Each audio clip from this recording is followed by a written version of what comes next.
Bernstein Show. Now, here's Ed. Hey, today we're heading down to one of the most amazing places downtown, one of the most exciting spots in Las Vegas. Joining us is Cliff Atkinson. He's the new president and CEO of the Fremont Street Experience.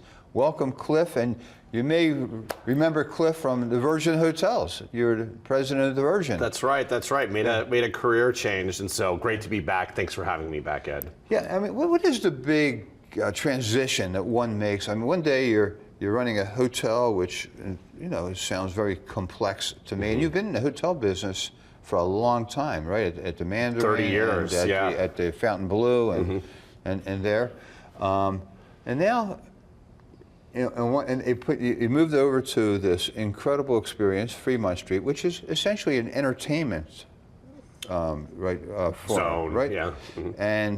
But at the same time, you're dealing with hotel owners downtown, so you have multiple bosses, I guess you could call them. That's right. That's right. I have a fantastic board, and the board is hotel owners and casino presidents, of which I wasn't an owner directly, but having run and been held accountable for properties that we have here in Vegas, it was actually a nice transition. Even though it's not the same day to day, it is. It's 24/7, 365 days a year.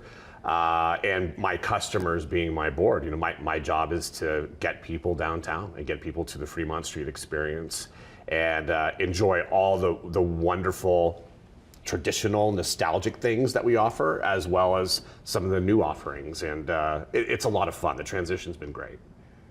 When you were offered the job, I assume that you're working on the Strip all these years. Now, all of a sudden your focus becomes downtown Las Vegas. What was it about Fremont Street Experience that surprised you the most? One is, you know, downtown, the hotel inventory, about 3,000 rooms. It's about 5% of the Las Vegas hotel room inventory. However, 50% of all of our visitors get downtown. Almost 24 million people come under our canopy at Fremont Street Experience. And so that was an aha moment for sure. And I think right now in 2026, with all the talk about value and perception and just the global challenges that we're going through, downtown is a real value, but always has been. It's really authentic. I was talking to the mayor about how that was the heart of Las Vegas, you know, 50, 60 years ago. And you can't create or replace that. There's a really authentic, genuine experience there. And I think the timing is perfect to be there. And it's an honor and privilege to be leading the neighborhood. Last time you were on our show, and you were at that time the president of the Virgin, and we talked about the prices in Las Vegas and how expensive it was becoming in Las Vegas, to get a room and to eat in Las Vegas, and you know, and how last summer it was, tourism was down because of the prices on the Strip. What is the comparisons between being on the Strip or being downtown in a place like Circa, for instance? Sure. I think when you zoom out and look at the destination, the example I like is my former home, Mandarin Oriental, which is now the Waldorf Astoria. And if you take that to like the Big Mac Index, Waldorf Astoria in Cabo, in New York, anywhere around the world, is 4 times the price of the Waldorf Astoria here. So Vegas is still a value, despite what all the headlines say. However, perception is reality. And so with the headlines about pricing being at least different for Vegas, we have to respond to that and we have to adapt to that. And then you zoom into downtown, and downtown has always been a value. And you go there right now, you also have a diversity of product with Circa now. And so you have a variety of different product, a variety of different offerings for almost every level of customer that's coming to Las Vegas. But the value at the end of the day it's still baked into everything that we do downtown, and always has been. And so I think that's the difference. We complement each other, but you can come downtown now and have a whole 48-hour, 72-hour experience without leaving downtown. And I don't know if that was always the case in the past, but it certainly is now. And I encourage everyone, locals and visitors alike, if you haven't been downtown lately, come down. It's a lot of fun. The value is there. and we're having a great time. And it's that old Vegas feel. That's what people are looking for. Look, I know we have some video I'd like to roll just to remind people how cool it really is downtown. Let's take a look at the video. This is the greatest party the desert has ever known. Open to all, unscripted, alive. It surrounds you, pulls you in. An electric wave of lights, music, and madness. Every hour from every corner, all at once. Every single night. No tickets, no velvet ropes. You're not here to be seen. You're here to see what happens. Come as you are. Go all in. Toss some dice, dance under the canopy, fly over the crowds. Order around. Order two. Here, you're brought back to the night that never ended. The energy moves with you, around you, and because of you. It all started here, and we've got the stories to prove it. An iconic Vegas original. We've earned our swagger. We like a little grit with our glamour, and we're proud of who we are. We're a living legend, and we own it. This is the Fremont Street Experience, and we are always on. Well, it looks like a lot of fun, that's for sure. It's a lot of fun. And I notice all the entertainment. Yes. And one of the big differences between the Strip and downtown, the entertainment on Fremont Street's free, right? That's right. Talk about value. We have free entertainment 365 days a year on multiple stages. So the minimum you're going to get is 3 live acts and quality acts too. We have a lot of local entertainment, which is really important to us, and we have big headliners. You saw in that video, we had Jelly Roll, and our Downtown Rock series, which we're about to announce, has big name headliners, and it's free. I think that's the really important thing is. Everybody loves free, and it's a reason to come down and have a lot of fun. Be yourself.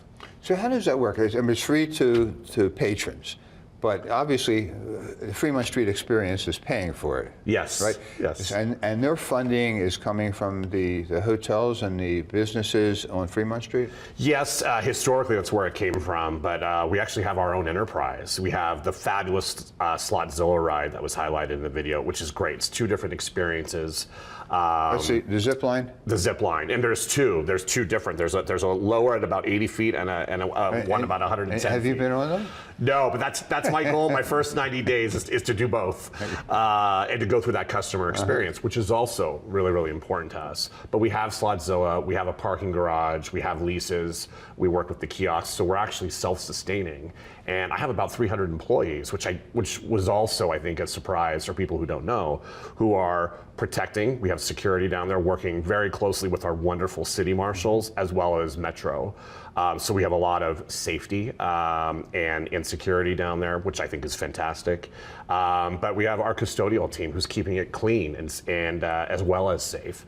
And we have our wonderful marketing and entertainment team. It takes a lot to put those concerts on. Those aren't the lounge acts that we used to have. Those are full-on concerts that we're putting on every night. So it takes a team. And it looks like they're really well attended. I mean, very well attended. Some of those, the video there looked like there were thousands of people there. Thousands. The recent events that we've had, the National Rugby League, we had 20,000 people flow over under the canopy during over the course of the night, which is fantastic. So that event at Allegiant on Saturday, we have the pre-party on the Thursday night, and we're coming off another historic St. Patrick's Day with wonderful weather, wonderful attendees, and for a Tuesday, extremely well attended. So we can handle the masses and we can put on a show like really no one else in Las Vegas can. Yeah, I recall when the Fremont Street Experience, did the canopy, that it was, big 65 million light bulbs. It was like more light bulbs here than anywhere else in the world.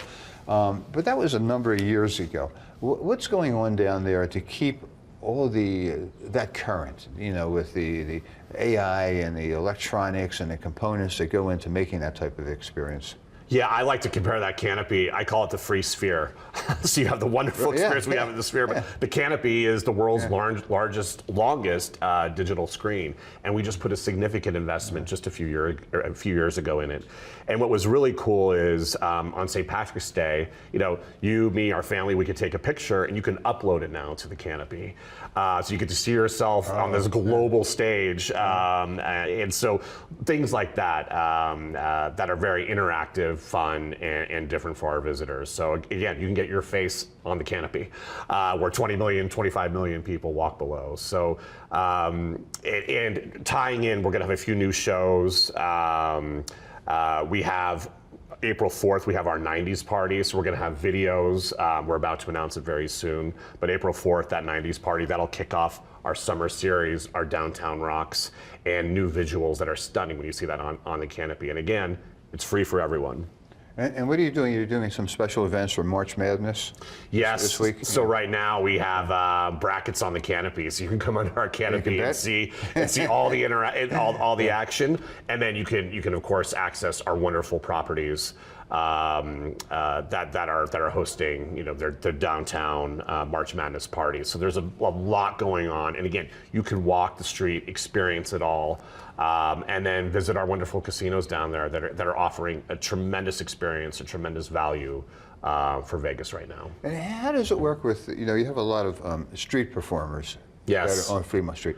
Now, do they have to be, how does that work? They have to get licensed or approved to go on Fremont Street? They do. So the buskers, as they're called, they do have to get approved. There is a licensing process with the city, and I give the city a lot of credit. It's a lot to manage, and we help manage the enforcement of that. So if there's a dispute, say an Elvis versus some showgirls of who should be in the circle, we do help with that. And manage that process. But it's a wonderful program and ordinance that was put into place to kind of control the chaos. There's a little bit of grit down there that we like, but controlling that chaos is really important, and it's important to the overall experience.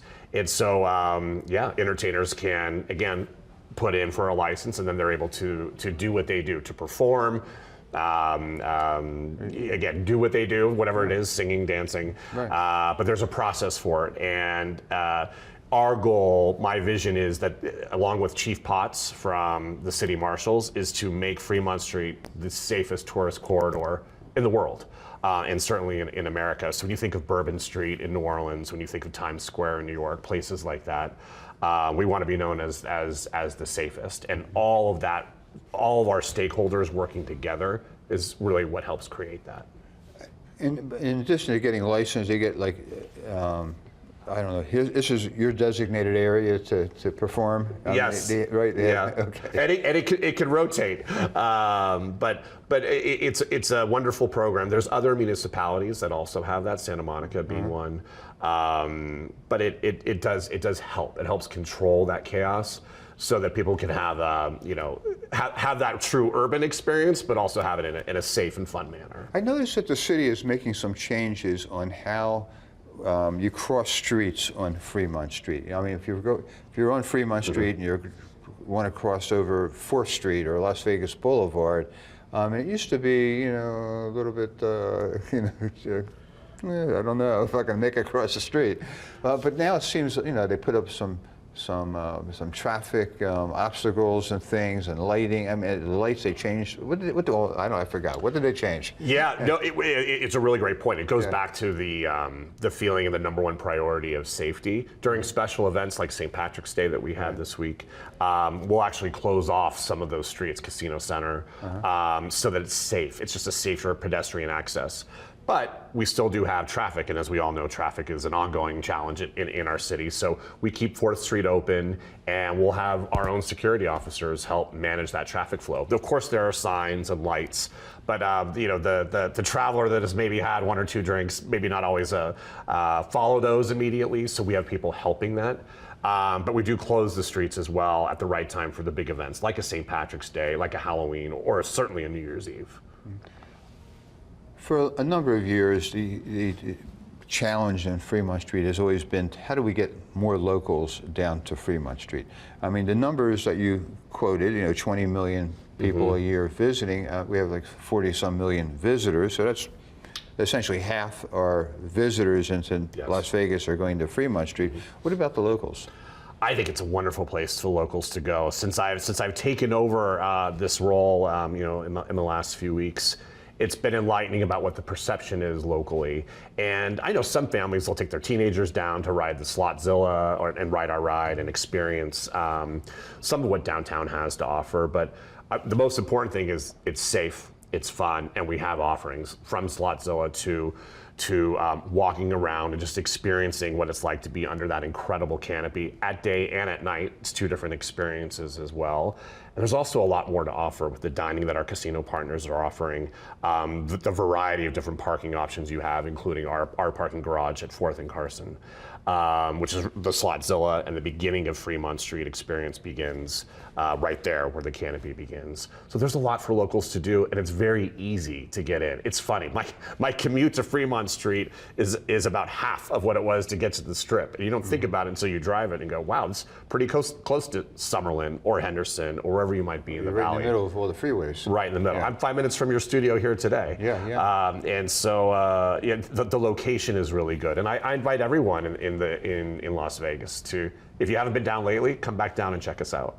Right, and look, the offerings downtown are much different than they were 10, 15 years ago. And I think Circa had a lot to do with that. I mean, you had restaurants like Barry's coming into downtown. I mean, look, we eat there a lot, and I have a lot of friends and family that go down there. I mean, that in and of itself can drive people down to Fremont Street. Absolutely. What Derek Stevens did with the investment in Circa, it changed the neighborhood. Mm-hmm. And like you, before I went down to work there, I would go to Barry's. I would show people. I brought the owners of other properties to see what was happening at Circa, because it's really important. Derek is on the floor with his customer. I've been with him in the last few weeks every day, and that's old school. I can count on one hand the properties that really have that in town. It's really important to the customer, and they do it. They do it well because it's authentic. In Stadium Swim, there's nothing like it. During March Madness, over the next few weeks, come down and check out and see how busy Circa is. But also the restaurants at Golden Nugget, the restaurants. What Terry's done at Binion's in Four Queens, they just put a significant amount of renovation in the Four Queens. And you go see Hugo's Cellar, the same bartenders for 25 years. Yeah. That's an authentic experience that only Las Vegas and only really Fremont Street can offer. And the Four Queens and Binion's have always been known for having good food and good steaks and quality meals down there. And fun stuff. They have Whiskey Liquor Up, which is right across from Circa. They have really fun it's a scratch kitchen. They have wonderful things to offer. Vic and Anthony's over at the Golden Nugget. There's just a lot down there. And Fremont Street with what they're doing. Fremont, the Boyd property with their food court. It's their food hall. There's a lot of change, and there's a lot of investment down there. That's what I think really sticks out about downtown. There's a lot of investment going on. How do you balance, you're talking about old school. Mm-hmm. How do you balance, because some of the charm of downtown is, hey, this is what was happening in the 40s and 50s in Las Vegas, when Las Vegas was just growing up. And we had people like Binion and characters that were bigger than themselves at that time. So how do you maintain some of that old school charm with some of the new modern innovations? I think it's remaining true to who we are. When I walk Binion's with Terry and look at the original $1 million that's sitting there, you can go see it's that. Still there? It's still there today. And now you can take your own photo without having anybody pick up your camera. There's a button that actually takes your photo for you, and then you can upload it to social media channels. So I think that's a good example of something that's been there a long time. That there's a whole generation that hasn't seen that. And you have a diversity of product. You can go to Binion's, you can go to Fremont, you can go to Golden Nugget, and then you can go to Circa and see a new old school steakhouse like Barry's. That is brand new, but it's an incredible experience. And then you have that with Hugo's Cellar, Vic and Anthony's, and with all of that down there, you have that diversity of product, but it's all great and it's all genuine and it's all, at the end of the day, very, very Las Vegas. Yeah. There are some new residential apartment buildings being put up downtown, in the downtown area as well as the Symphony Park area. right? So how does that work in conjunction with what you need to do and bringing some of the local residents? I mean, when they say local, they're not coming from Summerlin; they're coming from 6 blocks away. That's one of the changes. The Ogden Symphony Park. I met a resident who just moved in he's been in New York and LA for the last 40 years, and he just moved to Las Vegas, and he chose Symphony Park, which is fantastic. And I was having a conversation with a few of my downtown colleagues, literally last night with the mayor on a panel. It's been a little ahead of its time, but you can feel it now. The residential is really there. Unlike the Strip, you can actually live, walk, work down here. And I think you're going to see the development coming. The residents have now come first. Now you'll see the grocery stores.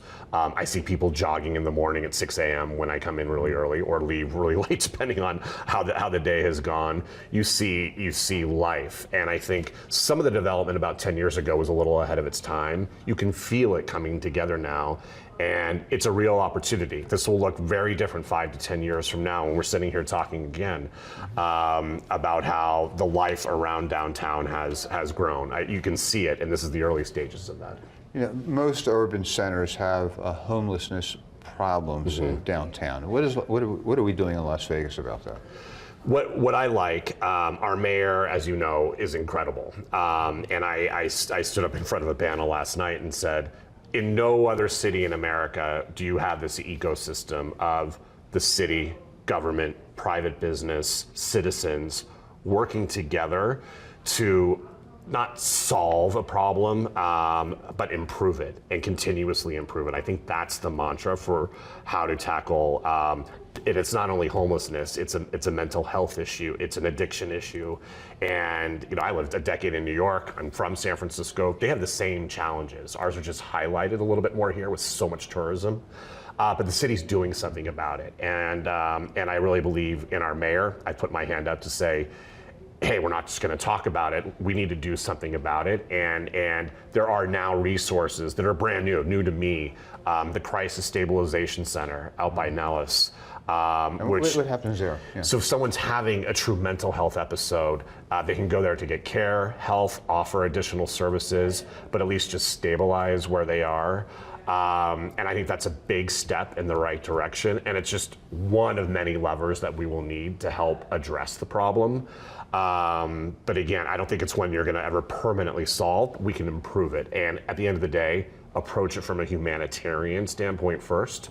And that came straight from the mayor who I support, and I think I think she's wonderful. And I think the opportunity we have for the next 4 years to help really try to solve this, or really try to evolve the problem and improve it, it's a great opportunity for our community to do something and to lead the way on how we tackle it. When you talk about security and safety downtown, watching television in today's world, you see drone attacks. People are using drones inappropriately, yes. Sometimes intentionally. Mm-hmm. How do you defend against that type of thing? Well, it's funny. My very first event for the National Rugby League, we had thousands of people at the canopy, and I was out there to get a sense of the feel. And as you know, I went through October 1st, the worst tragedy in our community ever. And what I love and what made me feel good about it is our incredible sheriff, and I really do mean that, our incredible Metro Police Department. They are so proactive. They're ahead of the game when it comes to public safety, and they are there. I felt the resources there. I went in as a CEO, but also my first week there. I'm still figuring out where the bathrooms are, where everything is, but to have a sense of, I see Metro, I see our wonderful city marshals, who I never worked with being in the county before. You have the most proactive law enforcement community, definitely in the country, probably in the world. I would put them up there. And that's pretty much all you can really ask for in this crazy world. They're out there, they're proactive, and they also understand what drives our economy, and that is the visitation. And they handle it all the right way with service, respect, but they're also going to enforce the laws. And I think everyone can appreciate that in this current day and age that we're all living in. The first thing we talked about when the show began was, you coming from the Virgin and going and now running the Fremont Street Experience. I would suspect that that all the experience that you had running hotels has helped you in now dealing with all these, high-profile hotel owners that you really have to work with in order to making the Fremont Street Experience a success. It does, and in fact, working with the board, who is wonderful, that is actually the easy part of the job, because I know what they're trying to accomplish. The enlightening thing, and I've been using that word a lot, it's just enlightening to me, has really been working with city government. As an example, if somebody's causing a problem in our casinos, well, we can trespass them. Well, where do they go when you trespass them? Well, Fremont is, at the end of the day, a city street, and you can't trespass somebody off a city street. And so how we then handle that challenge and that opportunity is the opportunity to work with our city government. But again, no other community that I've been a part of, and certainly that I am aware of in the US, has all stakeholders coming together to try to tackle that issue. And that's really what I'm thankful for. I mean, the mayor was at our Downtown Vegas Alliance panel last night. She introduced us, and then she stayed. She stayed for the whole event to hear what was happening in the community. That doesn't happen in any other community. We're very fortunate to have the leadership we have in the city right now. Yeah, she's very engaged in that. Look, in the old days, 50 years ago on Fremont Street, if you had somebody, causing some trouble and being a problem, next thing you knew, the police were driving them out to the desert and dropping them off, 30 miles away. That's right. You can't do that today, so you have to be much more innovative and smarter, and I'm glad they have a Cliff Atkinson to lead them down there. Thank you. No, it's an honor and a privilege, and yeah, we have to do that in a very 2026 way. But at the end of the day, look, we are there to make sure our guests have a great time, that we take care of our employees and our physical asset, and it's an honor and privilege to be on Fremont Street. Yeah. Good luck, Cliff, in this new position you have. Thanks, Ed. And we'll see you next week. Okay. This is the greatest party the desert has ever known. Open to all, unscripted, alive. It surrounds you, pulls you in. An electric wave of lights, music, and madness. Every hour from every corner, all at once. Every single night. No tickets, no velvet ropes. You're not here to be seen. You're here to see what happens. Come as you are. Go all in. Toss some dice, dance under the canopy, fly over the crowds. Order a round. Order two. Here, you're brought back to the night that never ended. The energy moves with you, around you, and because of you.